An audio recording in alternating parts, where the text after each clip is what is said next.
Is that working? It's not time now, maybe.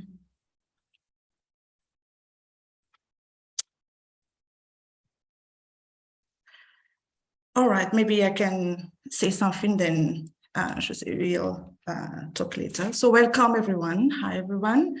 Thank you for joining us today. So the session today will be a bit longer than our usual seminar. So the program looks as shown in this slide, screen there. So during the first hour, we will hear from Prof Jose Oliveira. And during the last hour, my students who attended the ORSSA conference last week will present and share their experience of the conference. So without further ado, let's start. So we are very privileged to have Prof Jose Oliveira with us today to share his research. So Prof is the head of the Department of Industrial Engineering and Management at the Faculty of Engineering at the University of Porto. He's a senior researcher in the Industrial Engineering and Management Center of Research Institute in his TIC.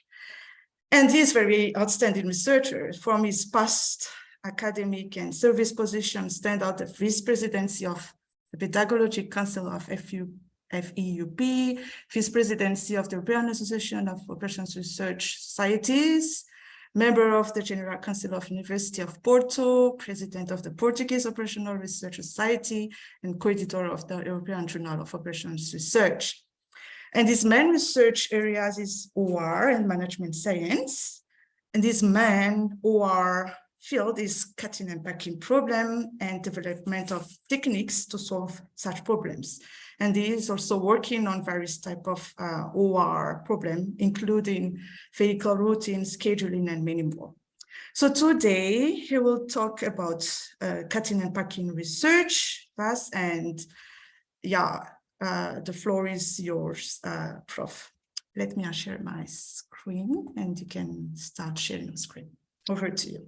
So thank you very much, Georgina, for this too nice introduction. Thank you for the invitation. It is a pleasure to collaborate with you as always. And thank you for all people attending, for being here and listening to me. I'm going to present a very, let's say, it's a real introduction to the general field of cutting and packing. And I will then try to go a little bit deeper on modeling issues in this field. So let's do the usual. That's sharing the screen. I'm trying to presentation. Now I'm going to share.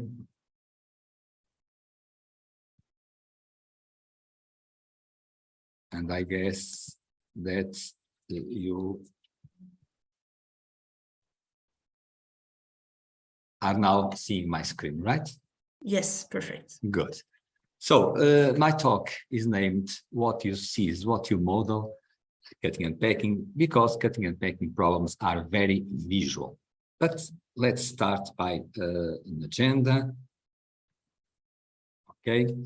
First, I will try to convince you that cutting and packing problems are relevant. I'll talk a little bit about the history of cutting and packing problems. Then I will try to enlighten people about the different types of problems that we have. So I'll present an organization or a typology on these problems. Then I will talk about the very important geometric subproblem that is always present in cutting and packing problems. And finally, I will go through the models in 45 minutes, hopefully. So what are cutting and packing problems? They are very simple to describe. They are the mixture of a combinatorial problem with a geometric problem. So it is a combinatorial problem because I have small items that I have to assign to larger objects. So it's a combinatorial problem, which items I will assign to each object. And we will use this language all over the talk. Items are small, objects are large. But it has also a geometric problem because there are geometric constraints in the problem. The most important of which, the no overlap among the several items and the containment of the items inside the large objects. The goal is always to minimize the waste, plus many times auxiliary goals. These are problems that are NP hard, all of them, and so they are scientifically challenging. But better to see than to hear.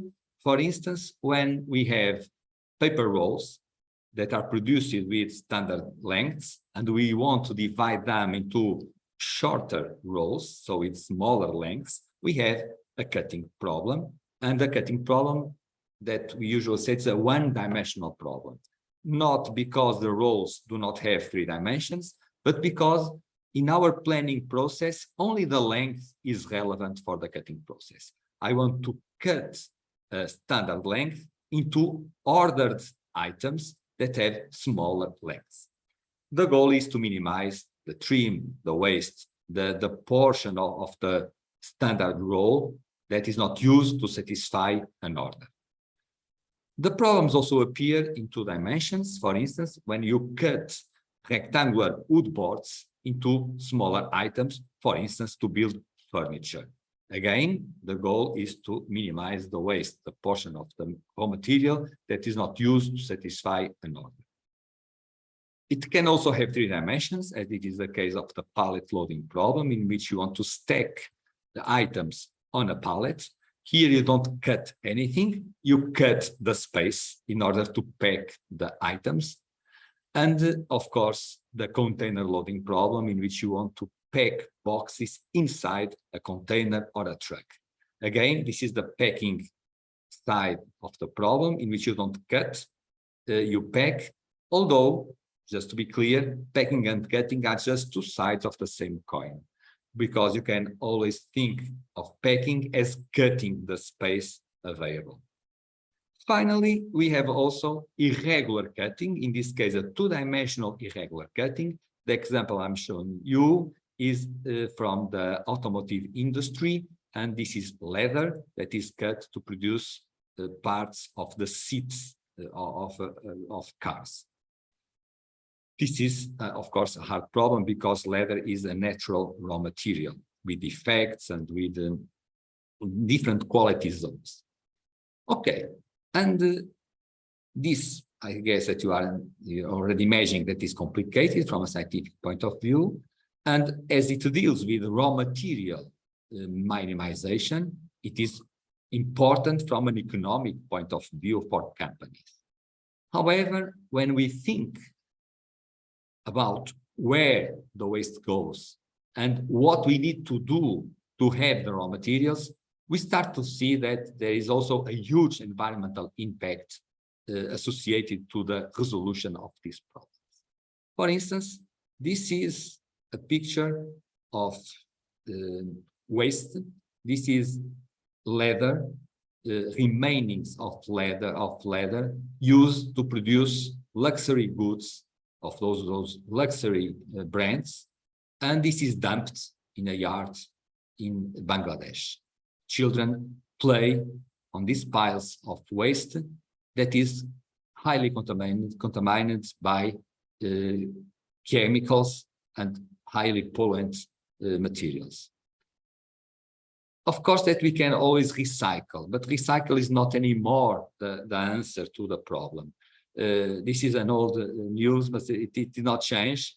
Now we have more paper available from recycling than what we are able to consume, because overall the consumption of paper has decreased a lot due to technological evolution, tablets and whatever. And so now there are piles and piles and piles of paper stocked that no one knows what to do with that. So the answer is not recycling, the answer is reducing, is not using so much raw material. But sometimes raw material is ore, for instance, in which, and this is an open pit mine from which ores are extracted, and this has a huge impact, environmental impact, of course. Or if we think about wood, wood comes from trees. Trees means deforestation. This is a picture from Brazil in Amazonia, and this is the result also of our, let's say, unbalanced consumption of raw materials, of natural raw materials. But also from the packing end, we have problems. For instance, this is a picture of Autobahn A12 in the east of Berlin, and then trucks are lined, every truck with boxes inside. And if we can save a couple of trucks from this queue, we are doing a good job regarding our environment. So cutting and packing problems. Of course, that solving well cutting and packing problems has as a consequence lower production costs, but less waste of raw materials is also lower consumption of natural resources and less environmental pollution. And of course, a lower energy consumption also. Altogether, these problems are, I would say, at the edge of modern worries regarding our environment, our planet, and of course, sustainability. Well, this is the first part, give you an idea of what are the problems and their impact. But now let's go back. This is the impact in the future. Let's go back to the past. Let's see a little something about the history of cutting and packing problems. It's interesting because the history of these problems goes well back to 1939. Go well back to a paper published in Russian by nowadays famous mathematician, Russian mathematician called Kantorovich, and the paper was called Mathematical Methods of Production, Planning and Organization. And in this paper, Kantorovich proposes or presents a problem in which and he says that he can use the methods that he's proposing to solve this problem. There are several lots of material that have to be those lots have to be cut to produce parts of given dimensions in given quantities. And the goal is to achieve the maximal output, to produce the maximum number, for instance, of plates for windows from the stock sizes. And then he says, basically, we have to decide how many units of material of a given size should be divided and in what manner to minimize the waste. And it is the first known statement of a cutting problem. Kantorovich was a pedagogue, and so he has an example in his paper and says, as an example, it is required to make 100 sets of logs of a length 2.9 meters, 2.1 meters, and 1.5 meters, respectively, from trunks 7.4 meters long. So the first ones are what we call now the items, and the last one is the large object. And he says, the simplest solution is to make one set from each trunk, since 7.4, the size of the trunk, is equal to the sum of the three items that are required, 2.9 plus 2.1 plus 1.5, with a waste of 0.9. So this method spans 100 trunks to satisfy the orders with a wastage of 90 meters, which means 13.6%. 13.6% exactly. And we have below a drawing of what is a solution for the problem. That is applying this way of cutting 100 times, producing 100 blue pieces, items, 100 green items, 100 red items, and 100 times the waste that is in white. And he asks, now, is it the best solution? And then he enumerates the different ways of cutting a trunk of 7.4 into 3 parts. And he summarizes in a table. This table presents 6 ways of cutting. For instance, the first way is to cut one item of 2.9 and 3 items of 1.5. It is where you have the drawing. Let me use the laser. Sorry, I don't quite laser points. Now, you have here the drawing of this pattern, one large object and three smaller ones with no waste. Another way of doing it is cutting 2 times 2.9 and 1 time 1.5. It's here, but in this case we have a small waste because the sum is just 7.3. We have 0.1 of waste.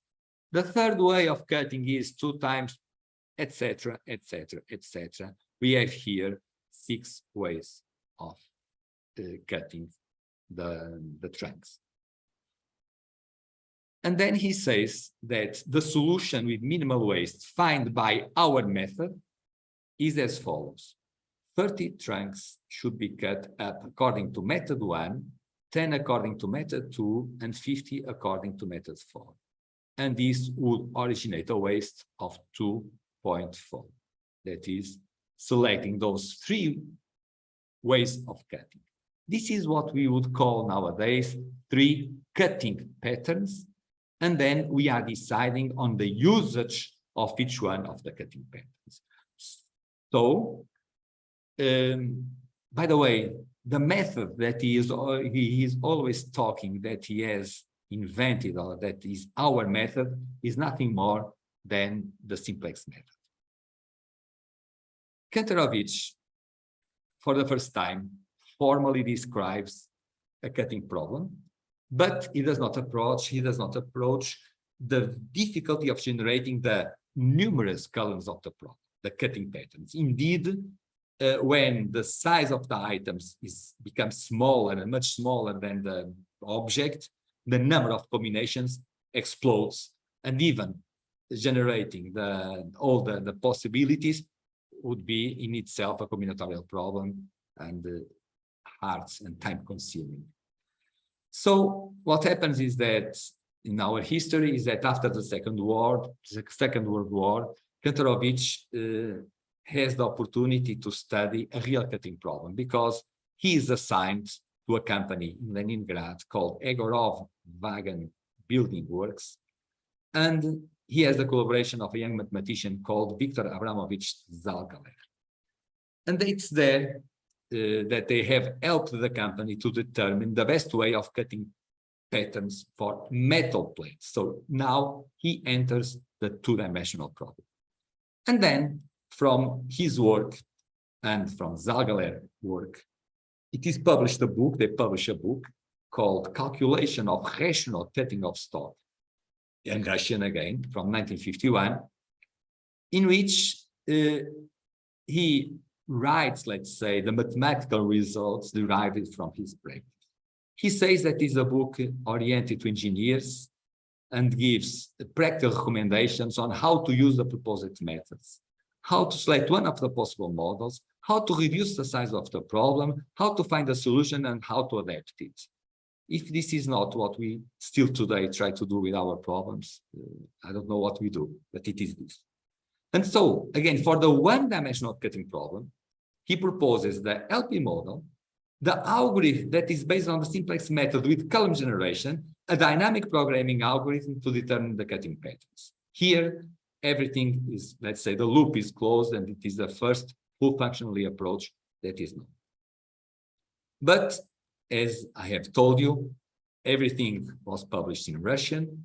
We were living the Iron Wall times, and what happened on each side of the wall was not really known on the other side. So we cannot find strange or weird that in 1961 there is a paper published by Gilmer and Gamery, what was for many years considered the seminal paper on cutting and packing problems, in which he basically approaches the same problem that Kantorovich had approached before. And he uses a linear program, simplex method to solve a 1-dimensional problem. Please keep in mind that the simplex method, as we know it today, was proposed by Danzig in 1947. This means after Kantorovich. The language was not the same. Actually, mathematics happens a lot, but the method was the same. So this appears in 1961 as one of the first industrial applications of the simplex method. Gilman and Gamrit published this paper in Operations Research, the Journal of Informs. And then in 1963, they published the second part of the paper. In this second part of the paper, they actually go to, they do not introduce, I would say, anything really new in terms of concepts, but they go deep on speeding up the resolution, on how to make this more practical, on introducing real-world constraints, a lot of things they work here to make this closer, let's say, to real-world applications. But what is interesting in this paper, if you allow me, is a footnote on the first page. In this footnote, they not only reference their earlier paper, they start this new paper as, in an earlier paper, we outline a common generation procedure to overcome, blah, blah, blah, but they have a footnote that says, the referee has kindly brought to our attention the even earlier work of Kantorovich, Mathematical Methods of Organizing and Planning Production, reprinted in Management Science in 1962. That is, in 1962, the paper was translated to English and reprinted in the journal Management Science. So we are facing a clear situation in which there was a parallel discovery of a method, of a model, of a way of solution. And what I would like to highlight is that Gilman and Gamrit had no problems in acknowledging the contribution of the Russian mathematician that first, before them, has paved the way for the cutting and packing problems. To finish the history, actually Kantorovich was awarded the Nobel Prize in Economic Science in 1975, together with Koopmans, for his contributions to the theory of optimal allocation of resources. So I'm happy to tell you that on the basis of our field, cutting and packing, we have a Nobel Prize. Good. May I proceed? Any question? How should we do this? Are you still there? Yeah, I hope so. So,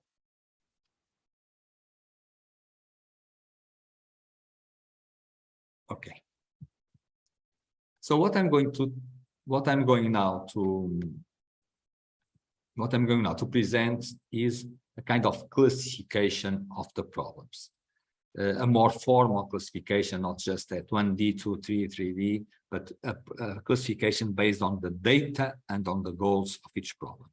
To do it, I will use the two-dimensional rectangular cutting problem. I could do this with any type of problem, 1D, 3D, whatever, but just for the sake of simplicity, and because the two-dimensional problem is the first one that has everything that I need, and it is not more complicated than what's strictly required, I will focus on the two-dimensional. But always keep in mind that this can happen in any dimension. So let's start by what is the solution of our problem. And the solution of our problem is one or more cutting patterns. This is an example of a cutting pattern in which I have two-dimensional items that are placed on or inside a two-dimensional object, large object, and I have waste. Waste are the portions, the parts of the large object that are not used to cut small items. This is what we seek. What to cut from each object, large object, and how to organize the small items on that large object so that there is no overlap and they are fully contained in the large object. Okay. So let's go for a formal definition of the problem, and that is based on the data, basically. And so we are here viewing all the data we need to solve a cutting and packing problem. Again, I'm exemplifying with a two-dimensional problem. So what we have is a set of small rectangular items of m, in this case, 5 different distinct types. Okay, 1, 2, 3, 4. We have here the 4 different types, m equals to 5, of small items. Each one of the small items is characterized by a length, a width, and a value. The value may be its area or maybe not proportional to the area, but it has a value. And these items have to be assigned to the large objects in a minimum and maximum quantity. So I have a lower bound and an upper bound on the number of small items that I'm going to cut from the large object. In this case, for item number 1, that's the one that I have here, I have to cut at least 2 of these and a maximum of 4. But maybe anything that we want. Then what we have also are large objects. And large objects, we have 2 types of large objects. Each type of large object has a length and a width, has also a value or a cost, and it is available in a limited quantity. For instance, I have here only 5 of those, and here I have 1, 2, 3, 4, 5, 6, 7, probably, if I did not make it. Yes, and 7 of these. Okay, this is what characterizes. Or in words, m distinct types of items, length, width, and value of each item. I have an orders, so I have a minimum quantity and a maximum quantity to produce. And I'm going to produce this by cutting from a stock. The stock has n distinct types of large rectangular objects with different lengths and different widths and different values, and available in a limited quantity. Now, by fixing or by putting some constraints on these parameters, M, L, W, V, D, N, large L, large W, large D, I'm going to generate the 6 different types of problems that exist in cutting and packing. The first one is called identity item packing problem. Sometimes it's called, or in the literature appears a lot as a pallet loading problem, the producer pallet loading problem, in which I have only 1 large object, 1 type, and 1 unit of large object. I have here just one type of item with length and width, and I can cut from 0 to infinite. What is the goal? To use as best as possible this stock sheet or this large object, meaning that I'm going to use all the raw materials, all the objects I have, and the goal is to cut as many of these as possible. This is called the identity item packing problem. Now, I can have now more than 1 type, keeping all the, and this will give us the placement problem. The placement problem is exactly the same, but now I have here upper and lower bound, just 1 in the large objects, 5 different types, and the solution will be to cut 3 from here, 1 from here, 2 from here, all of these, none of these, probably the lower bound was 0, but I am going to use the best I can this rectangular stock plate. This is a placement problem. The knapsack problem is similar to the previous one, but here I don't have the concept of multiplicity, meaning that looking at these, the lower bound is 0, the upper bound is 1. What does this mean? Either I cut that from the large object or I don't cut. It's a binary decision. So I have, again, 12, in this case, different types, 1 large object.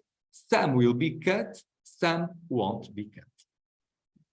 Just a short note, why is this important to differentiate just identical items with multiplicity, with more than 1 type of item, and without multiplicity? Because the solution methods are severely impacted by these characteristics of the data. What solves one class of problems does not solve well the other class of problems. This is why it is important to understand which class of problems we are approaching, because the solution methods have to be different.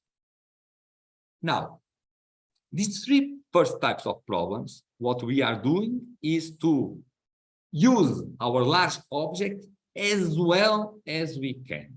So we are trying, let's say, to optimize the use of the large object. And we may not satisfy, let's say, we may not satisfy all the demand. The next 3 classes of problems are the other way around. I have to cut everything minimizing the raw material used. So for instance, the first one is the famous cutting stock problem. I have two types of large objects with different dimensions. I have the small items, and in this case, please notice that the lower and the upper bound are equal. This means that I have to cut 4. It's not between 2 and 4 or 0. I have to cut 4. And this applies to all small items, which means that the solution will cut everything from a subset of the raw material available. And what I want to do is to use as less as possible of these raw material sheets to satisfy all the demand. But the demand has to be fully satisfied. Cutting stock problem, we have multiple quantities of each item type. Bin packing problem, we just have one, meaning that all small items are different, or at least are treated as if they were different. In this case, the solution will again be satisfying all the demands, but using less the least number of boards, of large objects that it is possible. Finally, what I have is the open dimensional problem. Again, I have to cut everything that is ordered, the small items here, but now what I have on the right is a board or a large object that has an infinite length. So it's a kind of row. And the goal is to cut all the small items from the large object, minimizing the length of the large object that is actually used for the cutting process. This happens a lot in the textile industry, where rolls of cloth or fabric to cut. It happens a lot in the metalware industry, also with rolls of metal coils that you can unroll and cut. So this is the case in which we have only one large object, but the length of the large object is considered to be infinite. So trying to put some order on this, and this is according to Vescher et al. Typology, I have 6 types of problems. The first 3 problems are called as output maximization. What does that mean? I want to maximize the output of that large object. I want to use the large object as well as possible, choosing what I'm going to cut from it. I don't have to cut everything. In the second set of problems, I have to cut something, but I will use as the minimum number possible, or the minimum area of raw material. So it's an input minimization.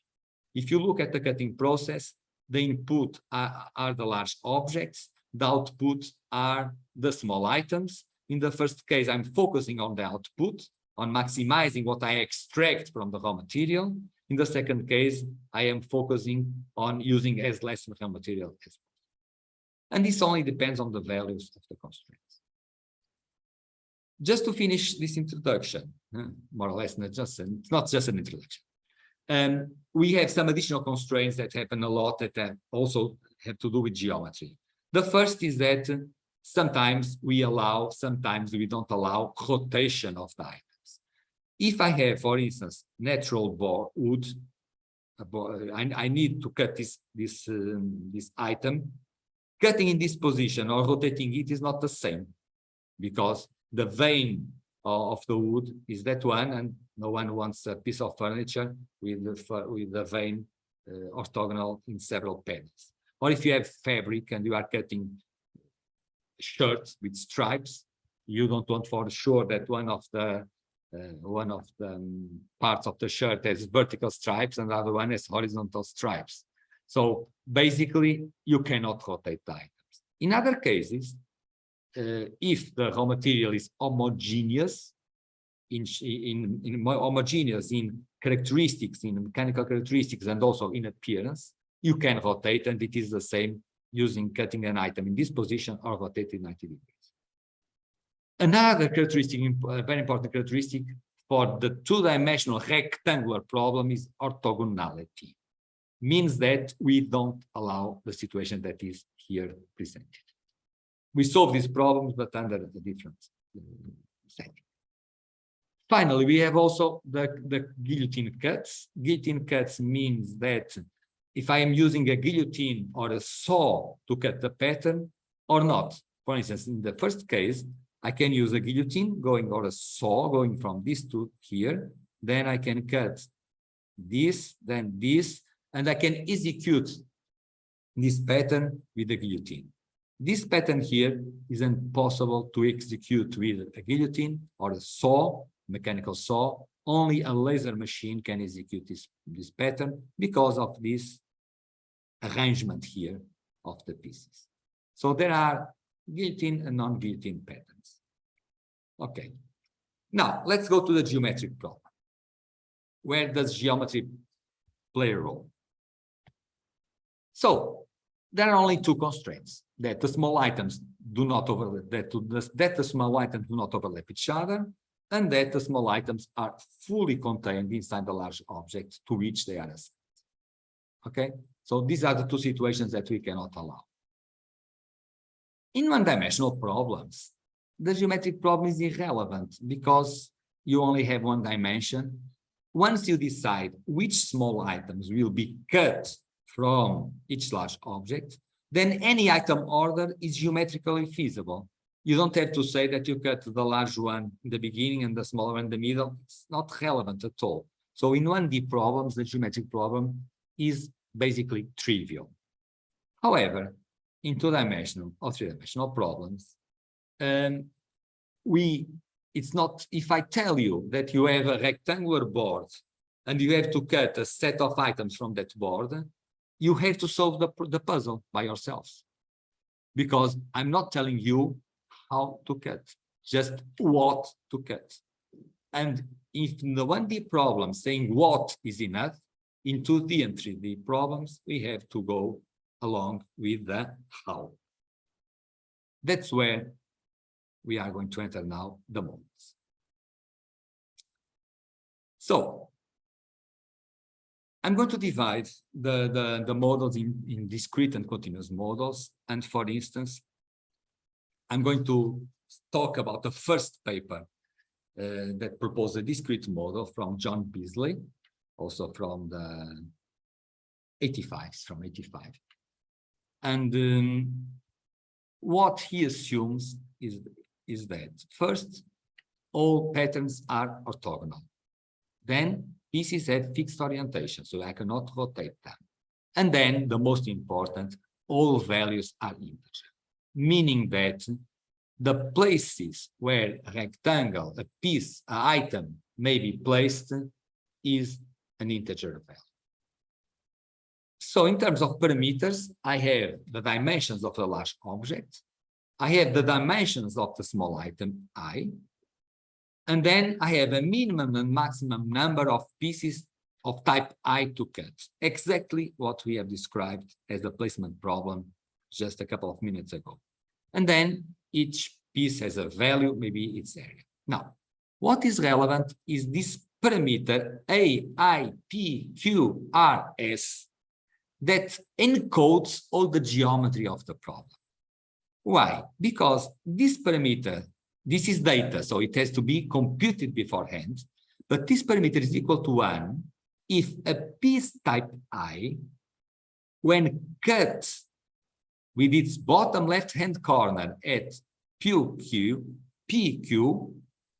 cuts out in the sense that blocks the point RS. I have a picture for this. So what we are saying is that I'm placing, if I place piece I, that's this piece, on coordinates PQ, that are integer, that's an assumption, I'm blocking the position RS. By blocking the position RS, what do I mean? I cannot place anything more there. It is covered by the piece. So I can write a giant table, let's say, and for each piece type I placed on each position PQ, I know the set of coordinates RS that become blocked, okay? To prevent double counting, what we usually do is that R starts on P and then goes at the P minus Li minus 1, just to be sure that I'm not doing because if I say that PC is blocked in one direction, it's also blocked in the other direction. Okay. So in this case, what are the variables? The variables are simple. The variable is equal to 1 if a piece of type I is cut with its bottom left-hand corner at PQ, basically. Notice that P and Q cannot go further L minus Li, because Li is the length of the small item. And if I go beyond this limit, then the small item would be outside the large object. So this guarantees that I have the containment constraint fulfilled. So let's look at the model. Here I have the maximizing the value I am extracting from that object. We are an output maximization problem. The value is summing for all types of pieces for all positions on the board. P goes from this value. The decision variable, if I cut or I don't cut a piece I on that position, multiplied by the value of the piece. So what do I have to guarantee? First, that the pieces do not overlap. Here it is. This constraint here basically says that in each position RS cannot be covered by more than one rectangle that is placed there. Okay, this guarantees that I will not place two items overlapping because of this huge table I have built before, and my decisions will be constrained by this. Here, I'm saying that all summing for all positions in total, I will not have more pieces than Qi, and I will not have less pieces than Pi. So the model is this. Conceptually is very simple, depends on the discretization of the board, and depends on building this huge matrix. Good. Let me explain you something. What I'm telling you and what I will tell in the last minutes, I'm talking about models that are, I say, the vanilla flavor of models in this field. They are the simple models, but to be honest with you, of course, they only solve problems with a very small number of items. So all research around this goes all around valid constraints, inequalities, speeding up processes. So everything now comes from to help the models to perform better, because as they are stated here, they of course cannot solve large problems. Composition methods, everything is good to approach these problems, these models. Okay, so what I'm showing is just the basic, very basic model. Now, continuous models. What is the difference between the discrete models and the continuous models? The decision variables. In the continuous models, in the discrete models, sorry, the variables are discrete, actually binary. In the continuous models, the variables are where am I going to place, but this where is a real value, continuous value. And now I'm going to show you the case for, just to vary a little bit, for the open dimension, meaning that my large object has a width, but the length is infinite. Then the small items have also a length and a width, as we have seen before. And it's one of a kind, so I don't have multiplicity. And finally, I have the horizontal and vertical coordinates where piece I is placed, and these are the variables. X, Y. I'm going to place here the piece with this length, this width, so that I don't exceed this width, and I will minimize the length. Okay. So now let's look, as I said, minimizing the length, all pieces are contained and no overlap. But now it is a little bit more tricky. Okay. So no overlap and containment. The no overlap is satisfied if what? Well, if this point, this xj, yj, is at the right of this edge, or if this edge or this point is at the left of this edge, or if this edge is below this point, or the other way around. Meaning that the pieces do not overlap if they are at the left, if A is at the left of B, or at the right of B, or on the top of B, or below B. These are simple coordinates comparisons that guarantee us that the two pieces do not overlap. What is the problem here? Or. And we know that modeling ORS will require auxiliary binary constraints. This is the curse of these models. Or the containment is easy. The item is contained if xi is greater than 0, if this edge is below that one, and this one is greater than 0. So this is fairly easy to write. And this is end. Containment is end. It's not a problem. This is the problem. Should I repeat this? Because this is, I say, critical. So either it is on the right, that's what I'm saying, or at the left, or above, or below. As I am modeling an infinite length problem, I need an auxiliary constraint that's I'm minimizing the length, and the length is the rightmost point of all items that are placed. So, as I said, no overlap constraints will require auxiliary variables. And the auxiliary variables will require big X. And that's a problem. I have rearranged the expressions to have on my left all the original data. And now I have a set of binary variables. And I'm saying that the sum has to be greater or equal than 1. When one of these binary variables is 1, then the product is 0, and the constraint becomes active. It's constraining, really. If the binary variable is 0, then what I'm saying is that this has to be less or equal than infinite. So it is a non-active constraint. It's not a constraint. It's not doing anything. It's loose. It's on the sky. I don't care. It's not bothering us. Okay. What I'm saying is that at least one has to bother us. Otherwise, we may have an overlap. At least, because actually more than one may be active. That happens, more than one being active, for instance, when one of the rectangles is below and to the right. Okay. So it may happen that more than one binary variables is active.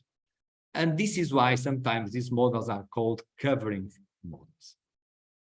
Well, containment is trivial. I've already shown you binary variables, and this is a full model, which is very, very easy. Okay, now I could show you the extension of these models for irregular shapes.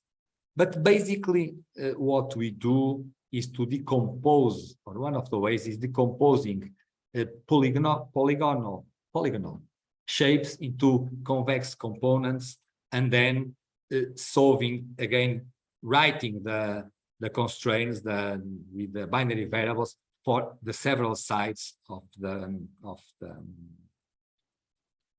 sorry, just show you one concept.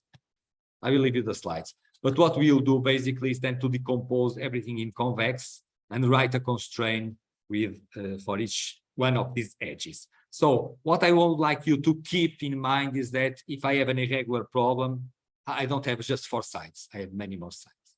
But if you allow me, I would like to show you some results so that you can understand how difficult this is when we talk about irregular problems.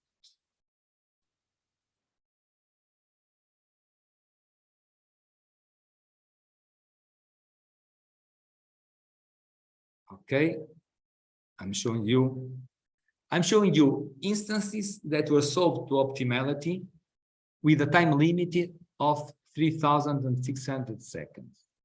These are clearly small instances in general. 1, 2, 3, 4, 5, 6, 7, 8, 9 items.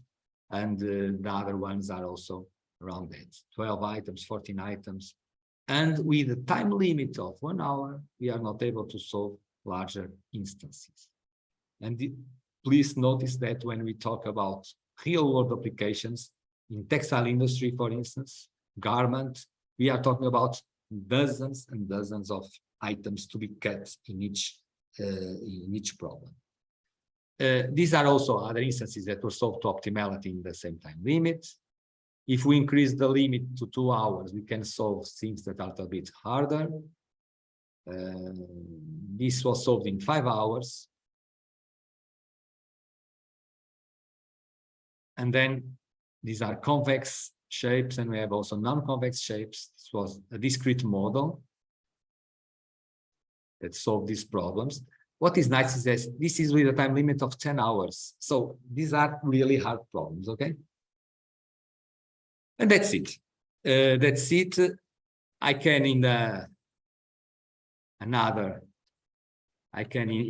talk, let me put and share my screen. In another talk, I may probably talk about models for irregular pieces that are harder, much harder. But I hope that you have, let's say, you got the flavor of what are models for these problems and why I did say that what you model is what you see is what you model. You have to see to model it. By the way, of course, that models and mathematical programming is not only approach. The most successful approaches until now are materialistics for these problems, okay? For the irregular problems, not for the rectangular ones. Okay, I think that, Georgina, the floor is yours. All right. Thanks so much for a nice talk. It was very insightful, and especially the introduction part. Now I've got an idea of how to sell or market my research area. It's very nice introduction, by the way. So the floor is open for the audience to ask some questions. Don't worry if you don't have questions. I know that's very hard to have questions when you are hearing, you don't have the slides, and you are not here, and we are all thousands of kilometers away, so don't worry about that. Maybe I can I can add something. That was, you know, that Kantarovich actually went working for a company because he was expelled from the university. He was forbidden to teach. And the reason, he was actually persecuted by Stalin. And the reason was that he introduced the concept of shadow prices. You know what are shadow prices? I think that we compute and students do not like shadow prices. What I need that? Well, it was considered heresy regarding the socialist regime. Why? Because he was talking about profits. How can I increase my profit if not acceptable? He was expelled from teaching because of introducing the concept of shadow prices.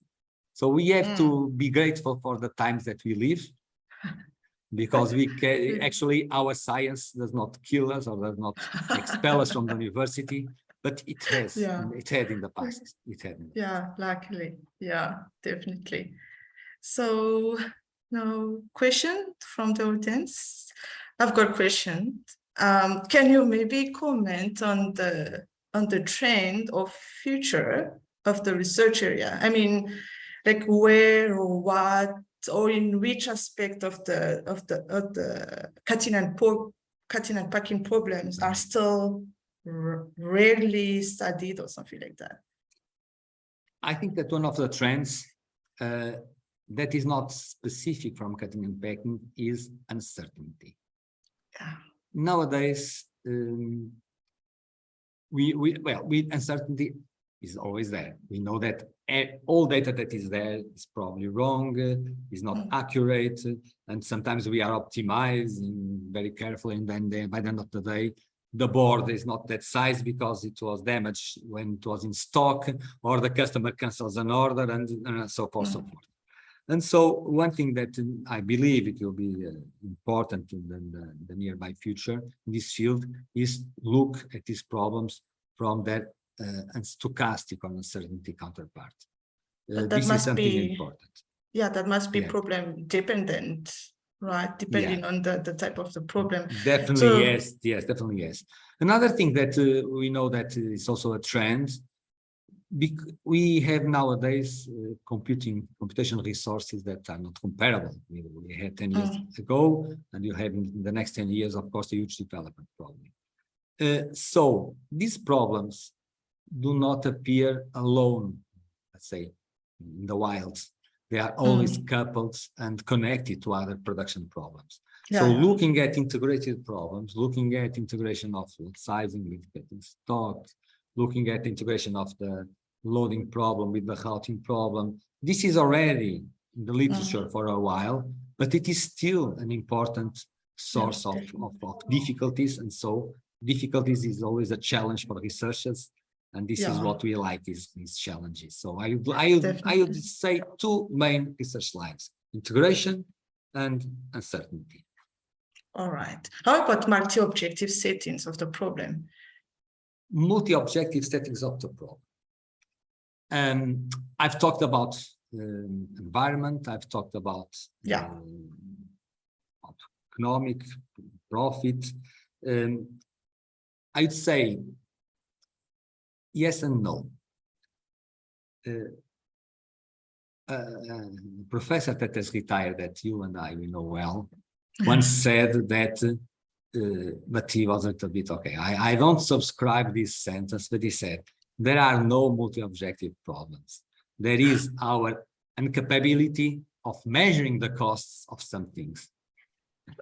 Theo is not around. I know Theo is not. I checked before. He would have commented on that. But Gerard Becher at this sentence several times, and I don't agree, because as many things, we are talking about models, and models have to be simple, and sometimes it is, but we can argue that probability does not exist. If you are able to control all the variables when you launch a dice, you can anticipate the result of launching that dice. So probability is a model, is a simple way of dealing with something that we cannot or don't want to use in all the extent of the physics and mathematical difficulties. I think that multi-objective is an answer for many problems. And mainly, by the way, in what regards sustainability, as expected. The problem in cutting and packing is that when we work towards the economic pillar of sustainability, you are at the same time working at the environmental pillar. So they are not antagonic.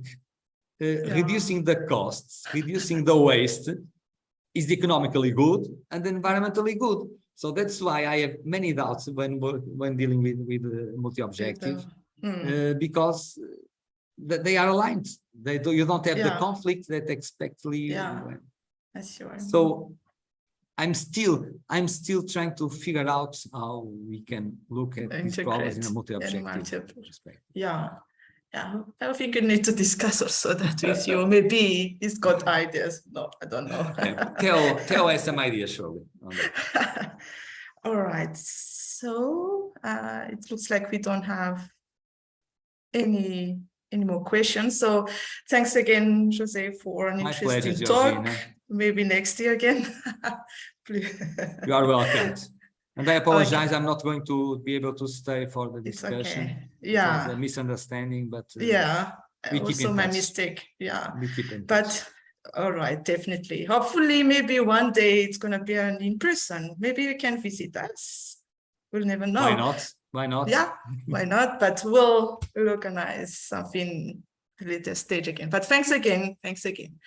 Bye-bye. All right. Bye. Bye-bye, because you cannot stay. But for the others, we still have a session, like 1 hour session, where my student will provide feedback on the ORSSA conference that was run last week. So let me quickly share again my screen. Oh, sorry. I think I've got, let's see if it's working. There we go. So everyone, I hope you can see my screen. Please say yes, if you can.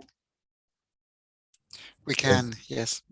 All right, thanks so much. All right. So last week, the Department of Statistical Sciences hosted the 51st annual conference of operational research held at Breakwater Lodge in Cape Town.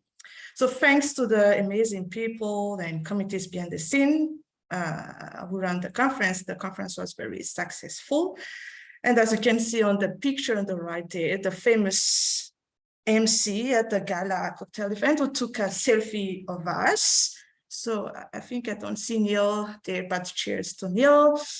And so for those who don't know, the Operations Research Society of South Africa organized a national conference annually, which covers local OR practitioners, researchers, students, and industry representatives. So it serves as a platform for communication of OR, and delegates and participants have the opportunities to share their work. And there are also lots of social events and fun interaction evidence on the screen there. So my 5 students had opportunities to attend the conference last week, thanks to the department for the financial support. And today they will tell us about what they learned at the conference. They will provide some summaries and feedbacks on the main components of the conference. So one of them, I think it's gonna be Wasim, will provide summary on the 2 conference tutorials run on Sunday. And then there were 3 plenary talks given by 3 outstanding women researchers at the conference. Thikho will provide some summary or highlights of those talks. And then there's also the student competition. So the society organizes students competitions in 2 categories, honors and master's level. And the winners of the competitions are announced at the conference and receive medals. So, and they also present the work at the conference. And so I think Funi will present something about that. And then Alex will share some feedback from selected films and presentations at the conference. And Ebrahim will close the session by sharing some thoughts and insights of the conference. Okay, so let me unshare my screen and we'll let my students to speak. Okay, so over to you guys. I'm not sure who's gonna start. Maybe I'll start. No problem. Perfect.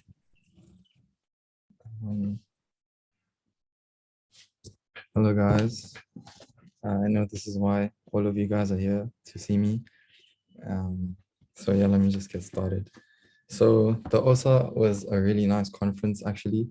Like you don't really understand how much operations research is actually used in today's world, especially when you get, we had the data analytics and machine learning bubbles or booms rather.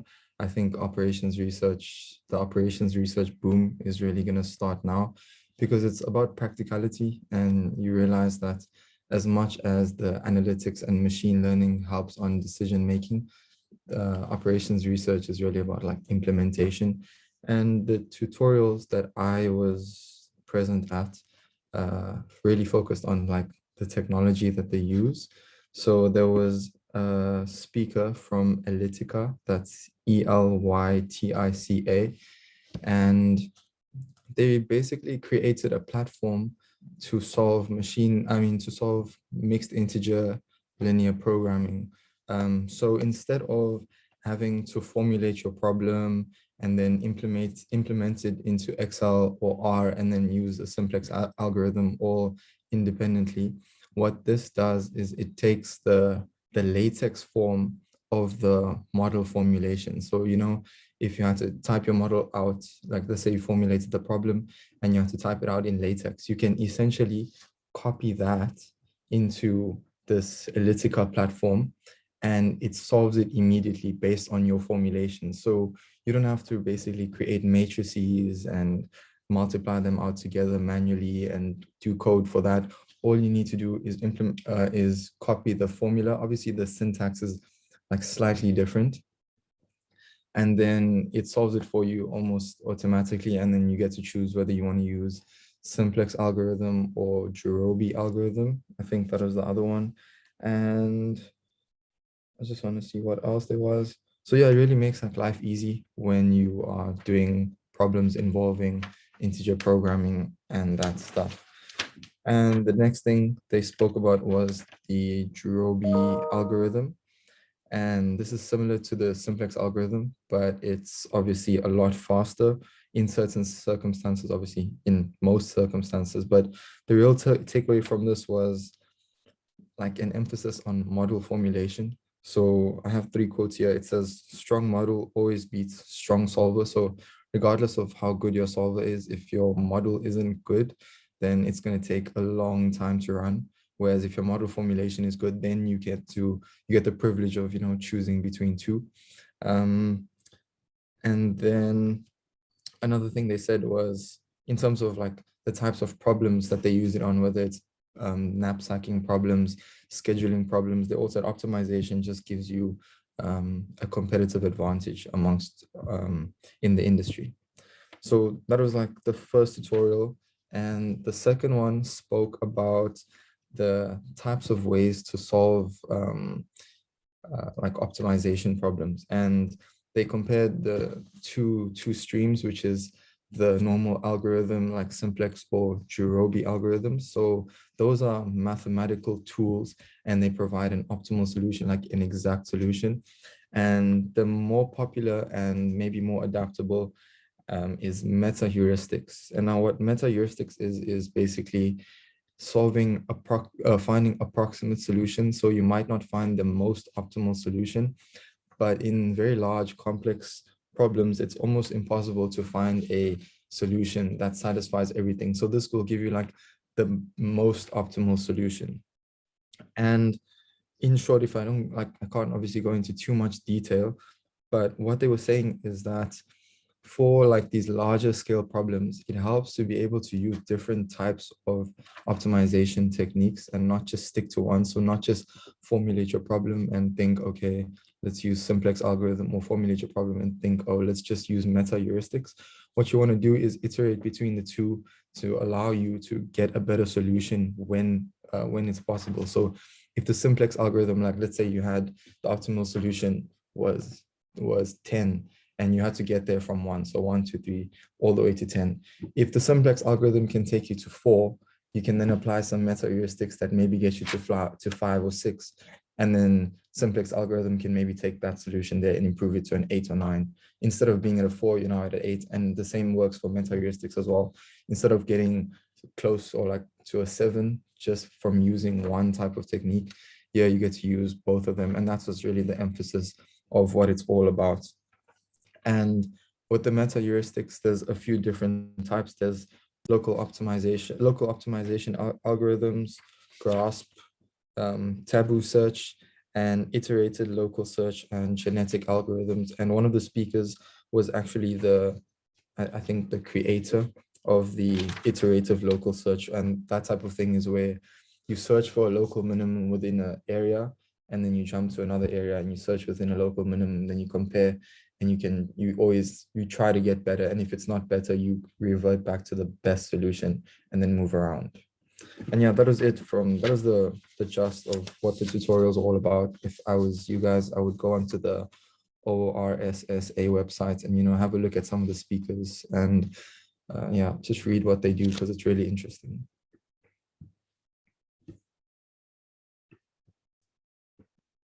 Okay, thank you, Wasim.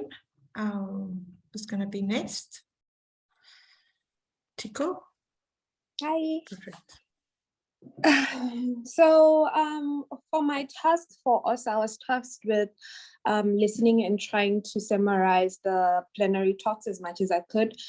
As Georgina said, there were 3 very amazing women touching on very different sectors of the OR, from using OR in transdisciplinary research, trying to use technology to help alleviate poverty, and and and the last one was using OR for the social good. I try my best to summarize this, but I was kind of biased in some, so some might have a longer summary than the others. So the first plenary talk was by Dr. Lisa Skolton, and she was from the Netherlands, under the topic transdisciplinary OR to improve decision-making in the water sector. So when I didn't understand what meant by transdisciplinary research, but after she explained that it's the coming together of like different sciences in order to come up with the solution, it made more sense that when you're coming with a solution, whether it's an OR or any place, different individuals or different qualifications can actually contribute a lot. So she was working on 3 projects. Her first project was, excuse me, was in defining the needs of the importance of water in different sectors. For example, sanitation, climate action, sustainable development, etc., etc. The second project she was working on was with her PhD student, and it was on improving water infrastructure and water infrastructure planning. So they were using OR to determine the rate of infrastructure deterioration. And her last project, the third project, was on risk-based cost management and the role of OR in addressing these the problems associated with water cost management.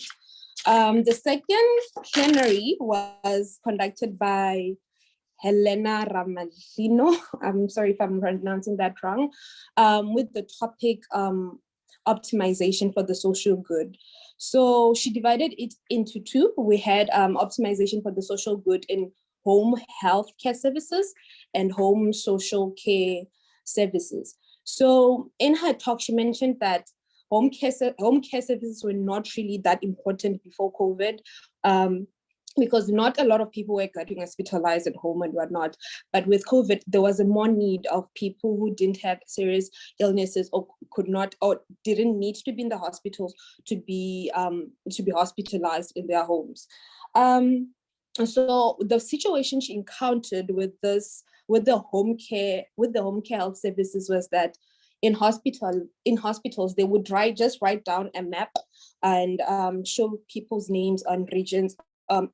Show people's names written on regions of where the doctor needs to go and whatnot, which was okay if you had like 20 patients. You can say, okay, this doctor needs to visit this person this day and whatnot. But when there were more patients, it became rather infeasible. So she approached them to help come up with the OR approach in order to help them schedule on which doctors or which healthcare providers are going to visit which patient. So for this solution, they came up with 2 models: a mathematical approach using mixed integer programming, and the second approach was a applied heuristic-based support system. In the case of the social good, she made it a point that while we are using boxes or inanimate subjects as decision variables, in the case of social good, we use people, or yes, the people caregivers as decision variables. So she had for the problem, she had 2 objective functions. The first was to minimize the total time that is not productive. For example, this would be the travel time for caregivers to go to their patient, and to also maximize the service quality. That was the 2 objective functions. With the constraints, there were a couple of constraints. So I'm just going to mention 2, which is all the jobs need to be done, and the timing also need to meet the caregivers' individual schedules. So she classified the problem as a scheduling problem, and obviously she only used the mixed integer programming method when she had a smaller data set. So with the small instances, she solved it using simplex, and as said, in the large instances, she was using a heuristic approach. So that was for the home care based system. And then the second one was mobility optimization for social care services, where in social care, unlike home health care, where a doctor would go and help cure or put injections or whatever is required for the patient. Social care means like helping cooking for the patients, helping them transport them from point A to point B. But in the project he was dealing with, it was more of how optimizing transporting the patients from point 1 to point B. They provided services as such as giving them wheelchairs, repairing or taking wheelchairs and repairing them, taking them to schools and back for children, or work and back for older people. So they developed 2 algorithms as well, a meta-heuristic algorithm and a sim-heuristic algorithm. And yeah, that is about it for the second plenary talk. The third plenary talk was by Sarah Kropela, and her topic was opening the black box, systems thinking and the dynamics of innovation. So I have to admit, when I got in there, I thought it would just be technology and something I couldn't relate to, but her topic was actually about using technology and how technology evolved and how we can still use that to help elevate poverty or help the poor people help themselves. So in her opening statement, she talked about the double jeopardy of poverty. For example, how a poor person would have to queue in a very long line at a public hospital in order to get help. But then while queuing in that line, they're losing an opportunity to make money by getting a job. Whilst a very rich person would never queue in those lines. They set up an appointment with a doctor and go when it's time for them to go. So they can continue on making money. So her talk was based on finding more new innovative ways to help alleviate poverty. So in her talk, the black box was referring to technological change and the cycle of innovation. So one of their projects that they had was called the Mom Connect, where they approach pregnant mothers. They provide them with help up until their children are 2 years old, and the mothers provide feedback. So they were going to use that feedback to know how to help pregnant mothers in these poor areas. And then the next project they had was called the Mufarafara service, where they teach elderly people to learn computer skills, and somehow how these elderly people would be able to translate the computer skills they learned into farming skills. So with the third plenary talk, they were not really using OR techniques yet, and the aim of the talk was to get people interested in OR or who could relate to the topic to kind of contribute on how they think it would be approached using OR techniques. And that's about it. Thank you. Thank you, Thikho. I think it's now Funi. Yes. Yep. Hi everyone. I'm here to sort of highlight the student competitions as much as my memory lets me. So this might be short. So student competitions, supervisors sort of submit the thesis provided by their students from previous years.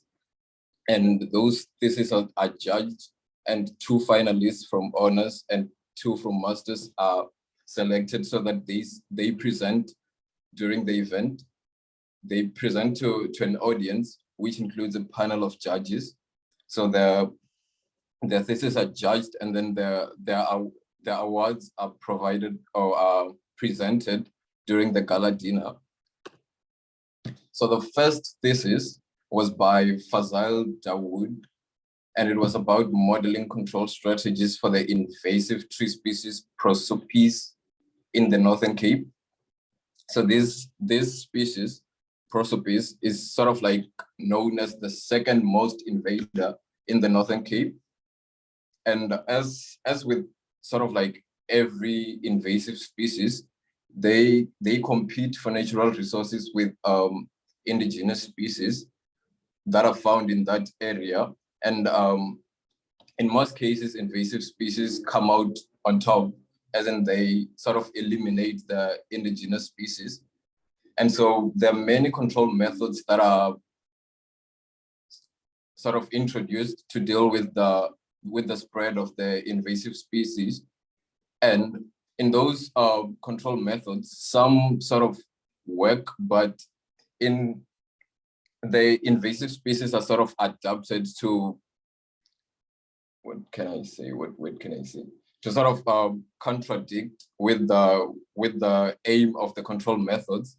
And so with that, this project or this model was introducing a cellular automation that simulates how the species is expected to spread when sort of like confronted with these control methods. And the second thesis was by Willem Moore, which was the topic was a machine learning approach towards solving the invoice payment prediction problem. And this was dealing with Kuro and Kuro Academy, which is known as the leading independent schooling network in South Africa. And so it was sort of modeling how parents are likely to pay for their children's education. And it was clustering them in how often or the period at which they're expected to pay. And so in this model, random forest was seen to be the favorable approach to deal with such problems. And it sort of clustered each, it clustered the parents best in how they're likely to pay. And so those were the honors thesis.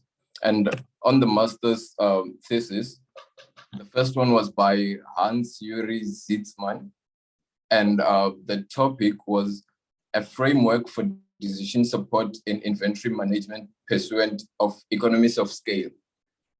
So this thesis is sort of based on the fact that as more products are sold by a company or by whatever organization, it becomes more and more complex to manage the inventory.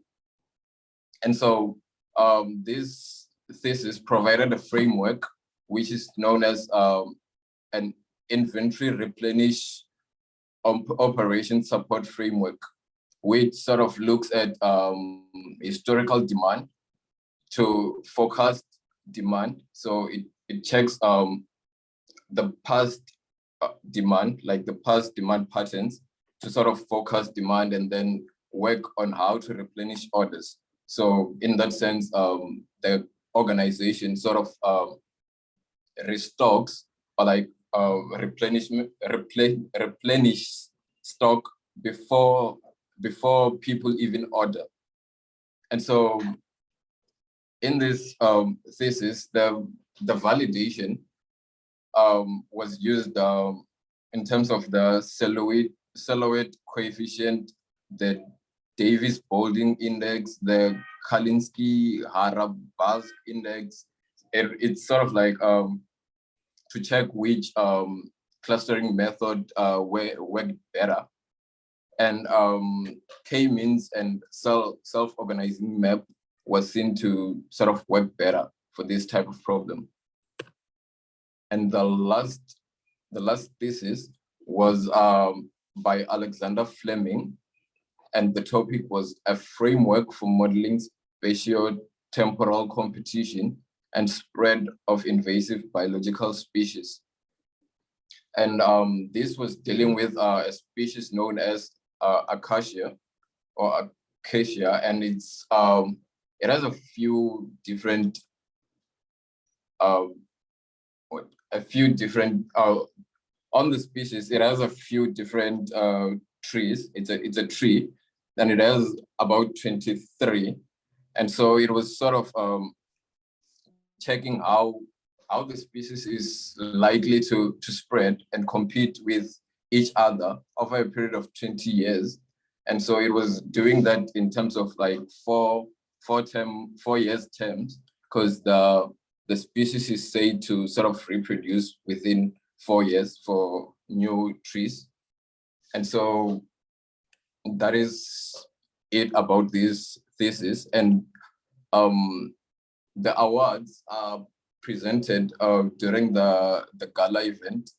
And so from the two honors topics, from the two honors thesis and the two master's ones, the winner is sort of given an award by the respective person that the award was named after. So like for example, for the master's award, it's named after Theodore Stewart, whom most of us probably know. And so the person who's presenting the award, or like Theodore Stewart, was actually there to give the awards to the winner of the thesis. And then my biggest takeaways from the event was sort of in terms of validating your results. I most probably would have just given the results and being like, this is the conclusion from the results, but the people actually go to an extent in terms of validating it. I remember there was some AUC used the silhouette index, like I was talking about. So they actually go to that extent to sort of validate the results, because it's like you're presenting to people who have statistical knowledge but don't really know what your topic is all about. So they want some statistical evidence to show that this method you're sort of presenting actually worked better or is best. And in that the questions were sort of interesting as well, because it's sort of it's not questions to trick the person presenting, but to sort of help them. I remember some of the questions are sort of like advice in a way, because it's like, if you are to carry on with this research in future, you can sort of check these out, or maybe you can use these to sort of better explain your problem and all that. So the questions were sort of helpful as well. And so that is sort of a summary of the student competitions. Thank you. Thank you, Funi, and very nice comments at the end. Definitely, that's the benefit of presenting work at the conference. You'll get feedback and some sort of advice or direction for future work. Okay, so next speaker would be, I think, Alex. Hi, everyone. I'm just going to be sharing my screen. My connectivity is not the best at the moment, so if I break up a lot, please can someone just let me know, and then I'll carry on again. All right, Alex. Okay, can everyone see my screen? The presentation? Not yet.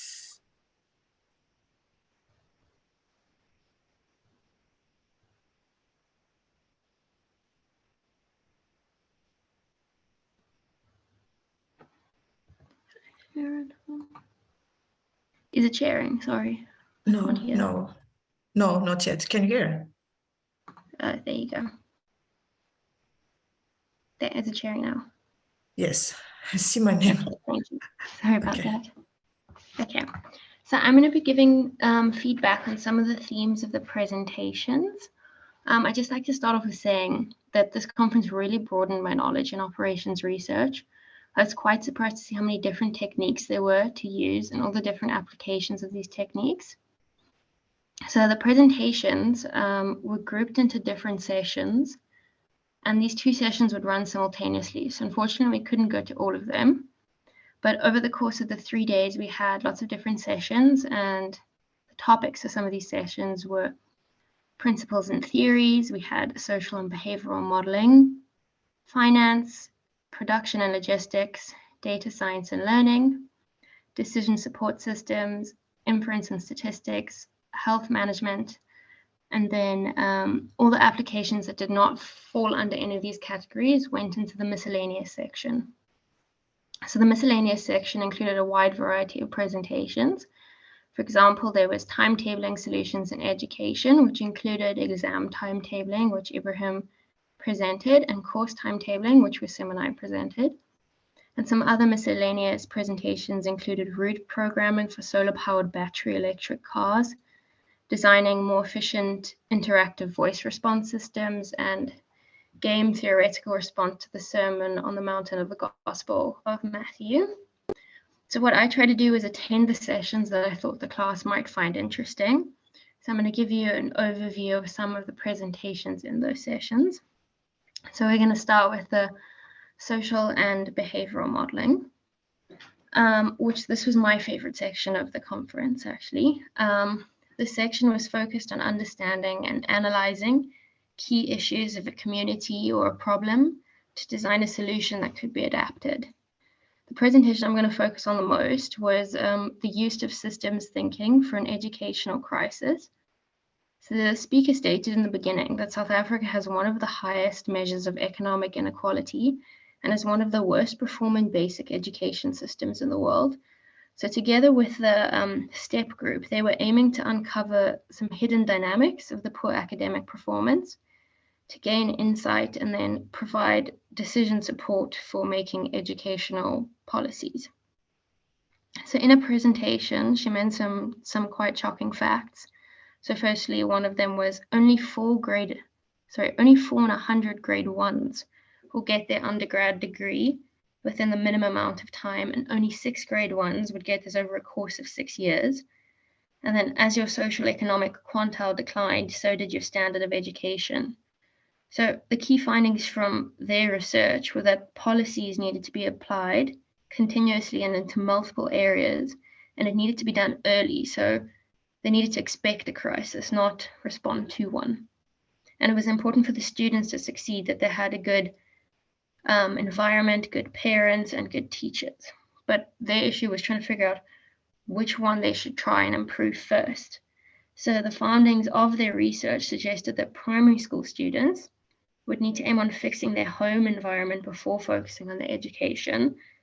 And this I found quite interesting. The way that they said you should improve the educational environment was by increasing the number of teachers rather than the teaching quality, to have smaller classes, and then the quality of the teaching would get better from there.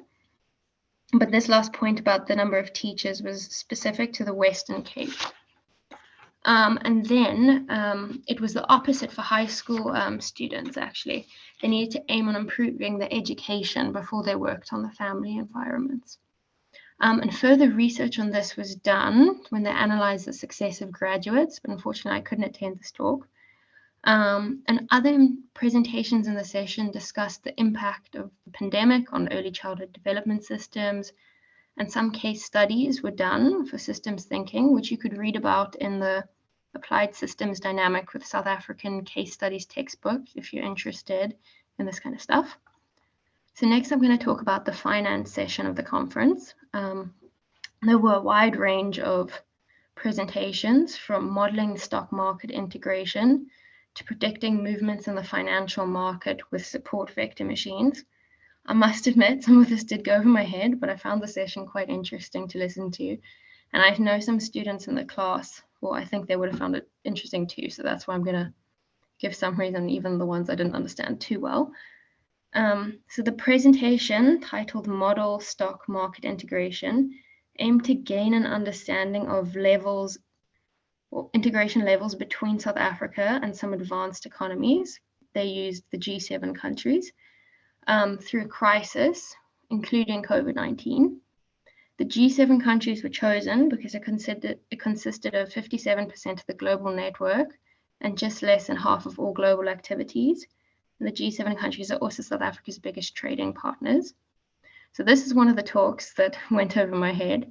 But for those of you who find this interesting, I'm just going to read the findings that the presenter gave in the conference program. So the findings recommended investing in countries that were characterized with low correlation zones with multiple cross correlations of stock market and high frequency band typified by low wave multiple correlation. These results provide insight on the degree of market integration that will be critical in decision making for portfolio managers, regulators, and policymakers on risk mitigating strategies. So then the next presentation was focused on predicting the movements of financial markets with support vector machines. The problem was modeled using two different support vector machines, one for buy trades and the other one for sell trades. And they were all trained over a period of 6 months. So the support vector machines would identify from a range of technical indicators the profitable and non-profitable trades. The model was then tested on gold, Bitcoin, and Microsoft Corporation prices against 3 different methods. So they tested it against the naive, buy and hold, and simple moving average method. And from this, that they found that the support vector machines performed best in periods with consistent trending market prices. And then the final session that I'm going to be reporting back on is the data science and learning session. This session also covered a broad range of topics. It started with the parallels of how the brain grows and builds relationships between the different sections of the brain and how information can be treated. Also data cleaning using a software app called OpenRefine, machine learning in online environments. And they also did an application using deep learning to determine the sentiment or emotions felt towards policies. So I'm going to go into a little bit more detail of this application. So the study of deep learning and effective computing to acquire sentiment on the information policies is usually done by a person, so this can result in bias. So their aim of the study was to try to reduce this bias. And just in case you don't know what an information security policy is, it's a set of rules and regulations that inform users of their responsibilities to safeguard information technology assets. And then from this study, they used the Activa software development kit, which was used to analyze different landmarks on a person's face in a picture to determine what they thought the emotion was. The results had very high accuracy, but the presenter did say that they should be taken with caution because there were only 9 computer science students that were read text that were meant to invoke certain kind of emotions that were used in the study. And then lastly, I'm just going to mention some of the general issues experienced by the presenters, and this is what I picked up from all the presentations. So a common issue some presenters that were suggesting a policy or system had was getting people to adapt their solutions. This could have been as a result of the solution not aligning with their interests or objectives of the stakeholders, and sometimes was also due to the buy-in issues from the government. And just another common issue was sometimes is the solutions actually caused new problems.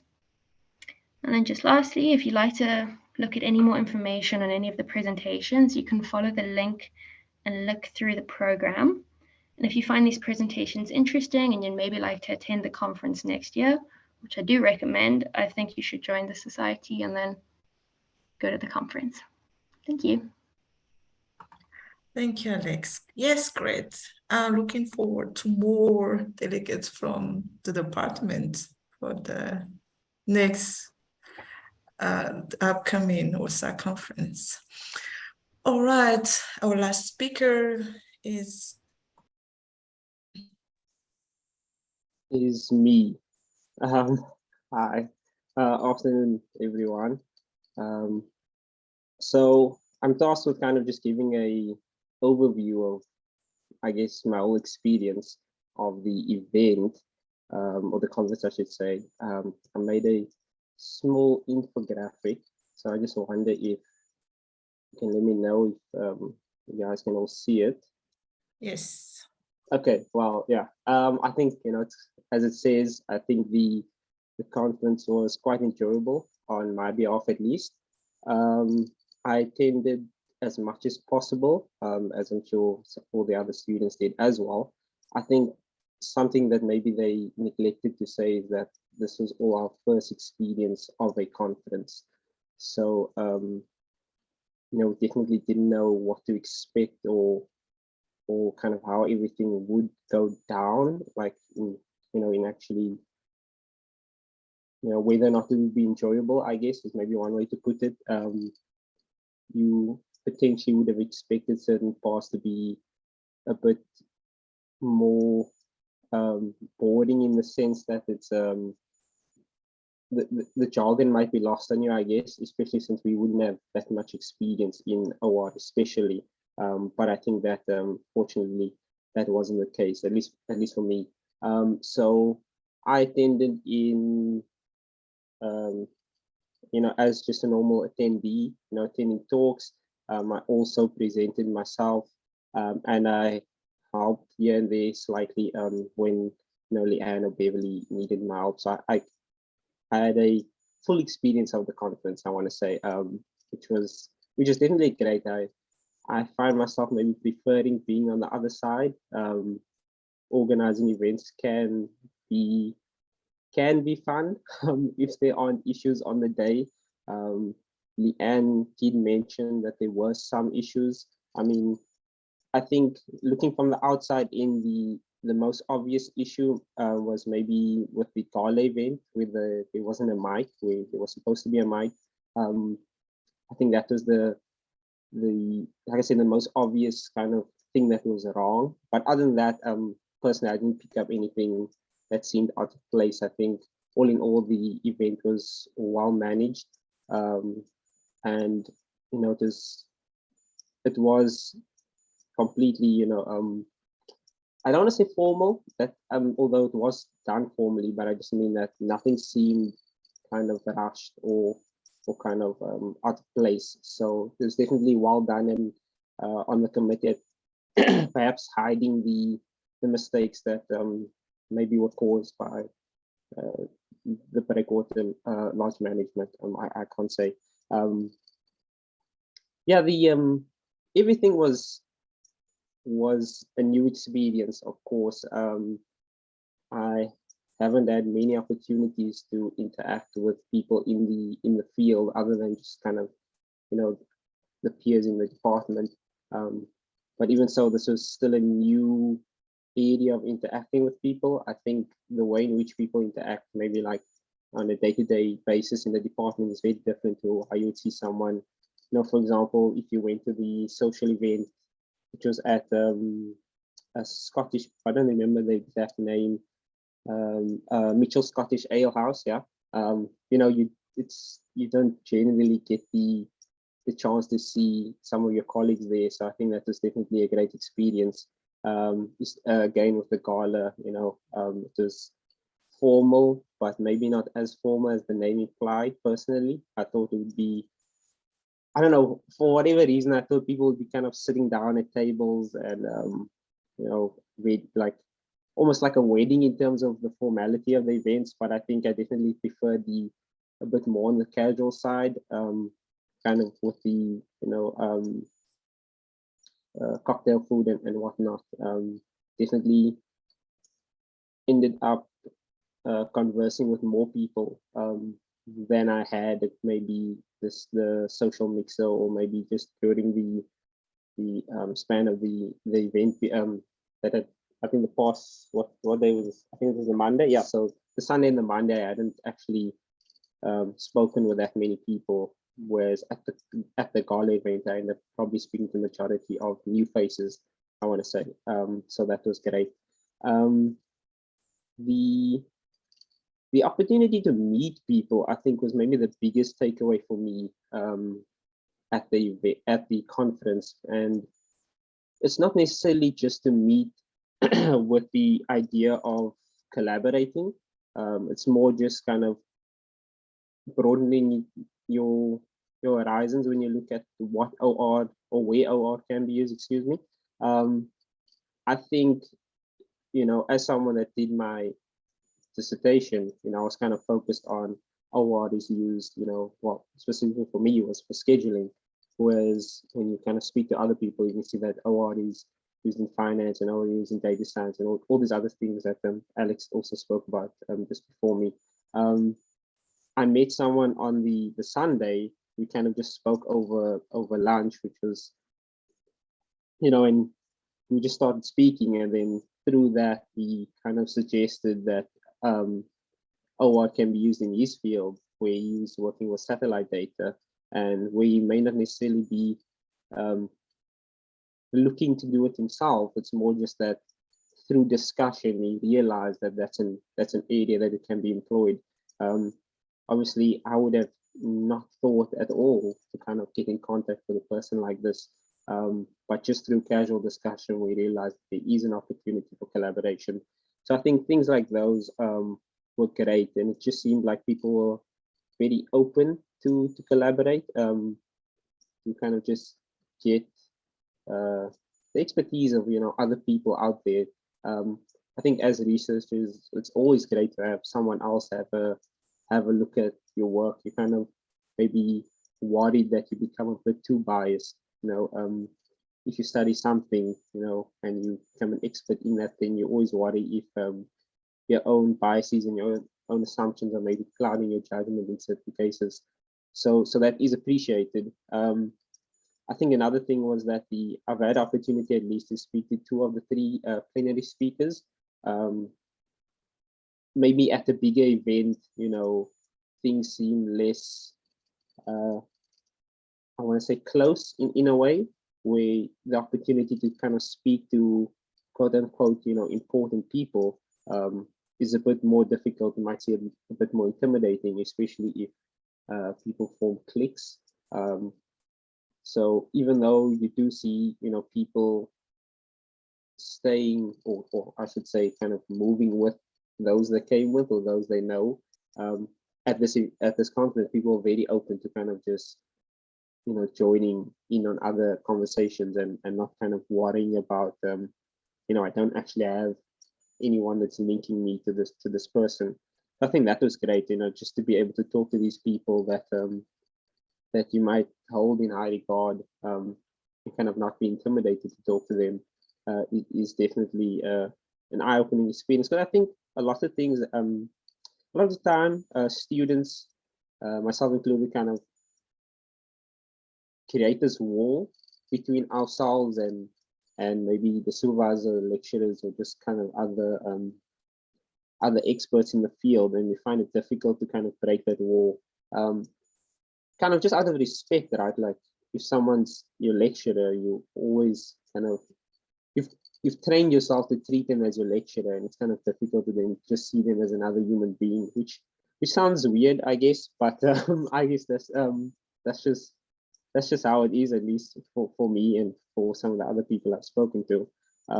So there's opportunities like this are always great to get a chance to kind of still keep that level of respect, but also just kind of see other people in new lights, and kind of just, I guess, grow together or grow your relationship in a way that's still formal, I guess, is maybe the best way to put it, or like work relationships. All in all, I'm definitely looking forward to the next event. I mean, the next conference, sorry. I will most likely become a member. Lots of the people I spoke to that weren't members are definitely considering becoming members for the next event. I don't think anyone really had issues at all that I've spoke to, because I did speak to some people to ask kind of what their thoughts were on the conference. Someone I spoke to said that they, from all the conferences they've been to, perhaps the only downside was the food wasn't as great, but the kind of talks were of a much higher quality. So I guess there is a trade-off maybe perhaps there.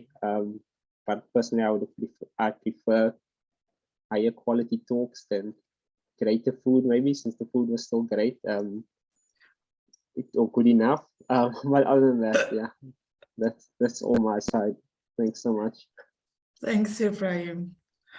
You made a nice summary of the entire conference. So I'm glad to hear that you guys had a great experience, and the fact that you met people talk to people. I hope that could lead to like a potential collaboration, or maybe also like stimulate your interest in OR and you pursue studies or research in OR, hopefully, because that's the aim. Yeah. And yes, the president of ORSSA is here, which is great. Hi, David. Thank you for joining us.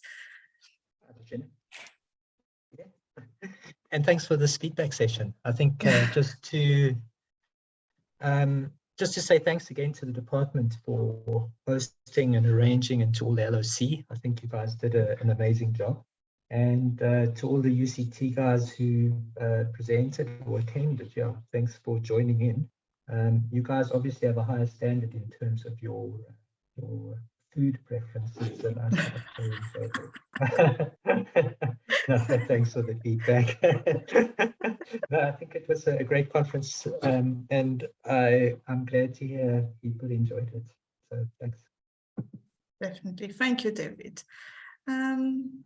Is there any comments? And these feedback sessions, I think, are also great. Okay, nice. Maybe we'll keep this type of things in future, depending if we have students doing OR. If I do have, I will take them to, I'll try to take them to the conference and run this type of session. But yeah, hopefully this type of things will stimulate student interest in pursuing studying OR.